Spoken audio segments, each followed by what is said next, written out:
Eaton Games is perhaps my favorite board game publisher from Japan.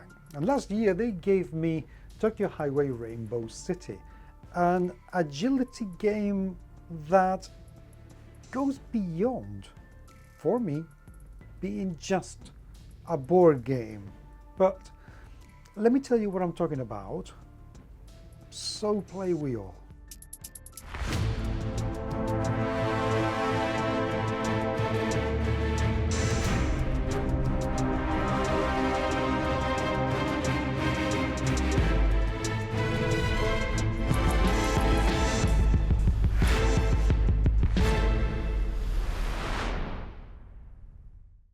Tokyo Highway Rainbow City is a game for 2 to 4 players. But when I say a game, I don't think that truly reflects what this game is really, because I think it goes a little bit further. And let me show you what I'm talking about, and let me tell you what this game is all about. Tokyo Highway Rainbow City is the second edition of Tokyo Highway that was very, very successful, and then it was very successful once more. I'm not going to do the full unboxing because I have already played this game, so this is no surprise as to what's inside the box, but I am going to show you what's inside the box nevertheless. And one of the things is the rule book, which is like next to nothing. It's a very, very quick game to understand and to do. The mission, the objective in the game is to actually get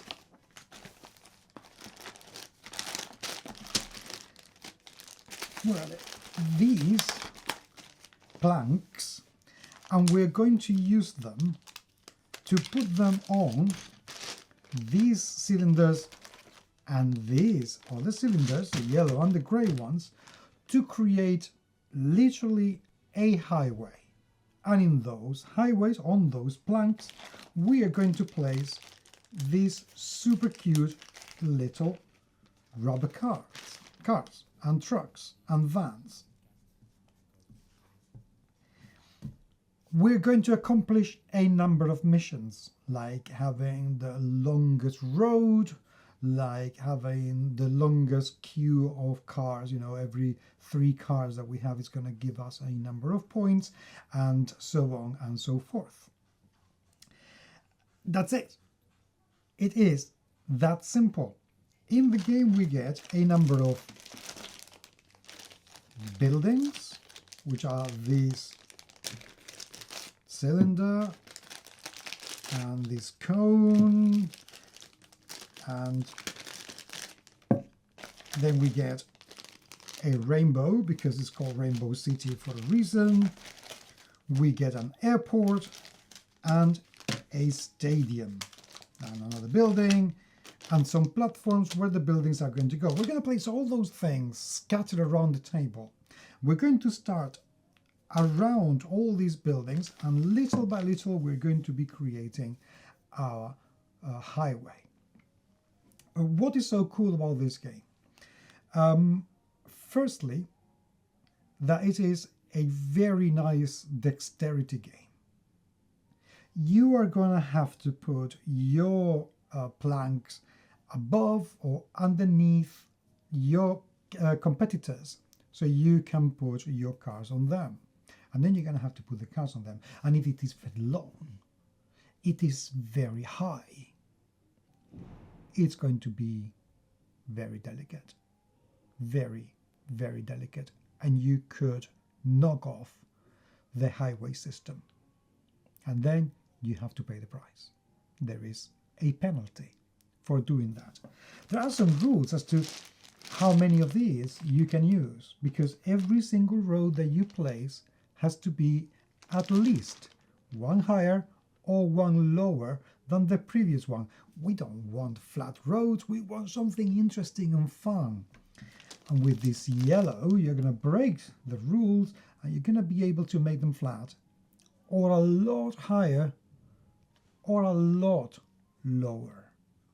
So plenty of things to do and a little bit of strategizing, because if you manage to make your plank, your road, travel under the rainbow, you're going to get extra points.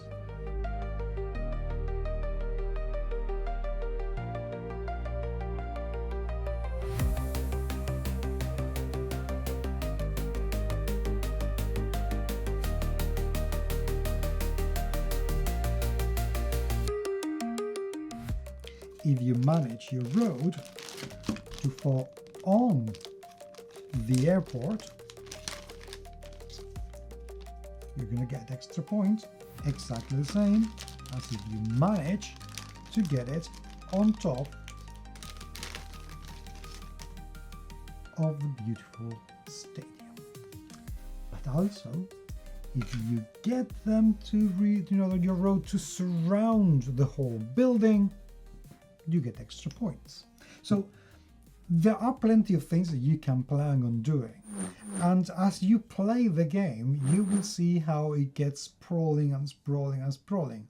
Word of warning, you're going to need a big table. Simple as that. And it better be solid and still. Because if you do, and the whole thing falls, you are likely to be very annoyed. Now, why did I say at the beginning of the video that this is more than just a game?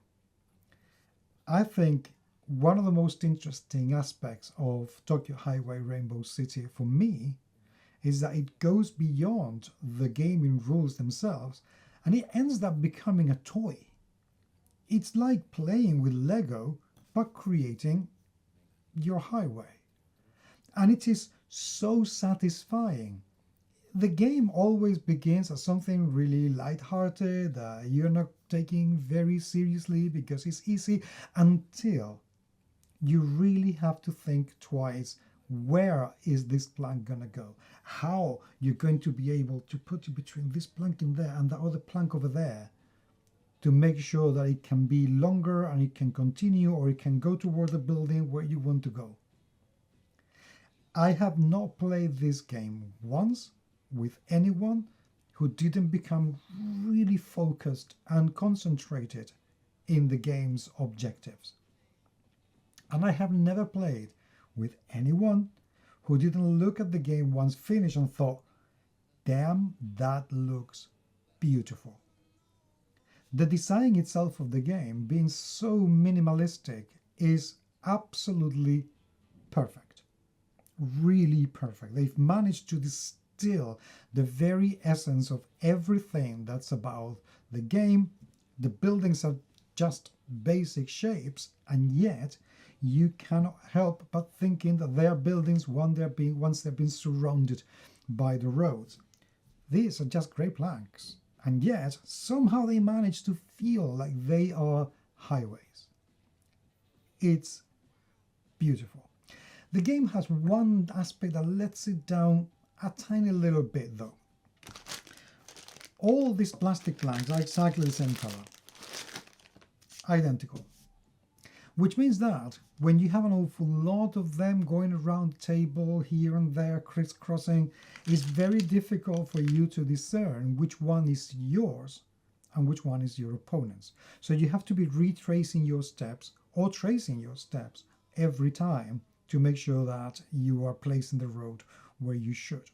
That would have been sorted by just painting, which of course you can do yourself, some little lines of the color of the cards, you know, so in pink, in green, in orange, and in turquoise, to make sure that you don't get mistaken.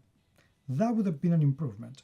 But other than that, every little detail has been taken care of. For example, at the bottom of the planks in here, you get little rubber feet, so they are not as slippery. The cars are not plastic, they're rubber, so they stick a little bit better to the roads to make sure that they don't fall off very often. And the game even comes with a pair of tweezers, so you can grab whatever it is that you want to grab and place it very gently indeed on the blank where you want to place it. That's it. That is Tokyo Highway. It is an absolutely amazing experience, and one of the reasons I can see this game being enjoyed by very, very young kids is because it feels like a toy as much as a game.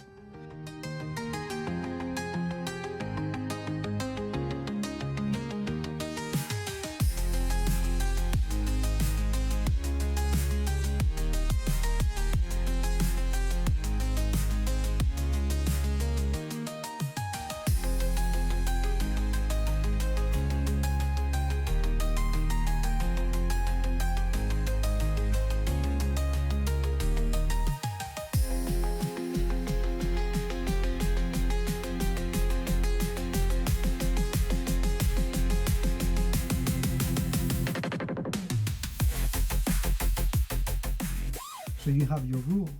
But to be honest, I think I would just enjoy so much playing with a child and just putting things, it doesn't matter, without having to worry about points or anything, just putting everything together and creating a highway that's going to be completely different every single time. Every single time. So from that point of view, it's amazing. This is a fantastic party game that the only thing that you need to keep in mind, as I said, is that it does require a big space to set up. So if you're going to play this after dinner, make sure that you clear the table before you do anything, because it will take your whole table. But as a means to have a fun, enjoyable, approachable, beautiful looking, and ultimately extremely satisfying experience, Tokyo Highway is going to scratch an awful lot of itches. Have you already played this game? Because I would really love to hear what you have to say. So please, please, please leave the comments down there in the video comments section. And if you have any questions at all, please do let me know, and I will do my level best to answer them for you. But until the next time, thank you very much indeed for being there, and I will talk to you very, very soon. So play wheel.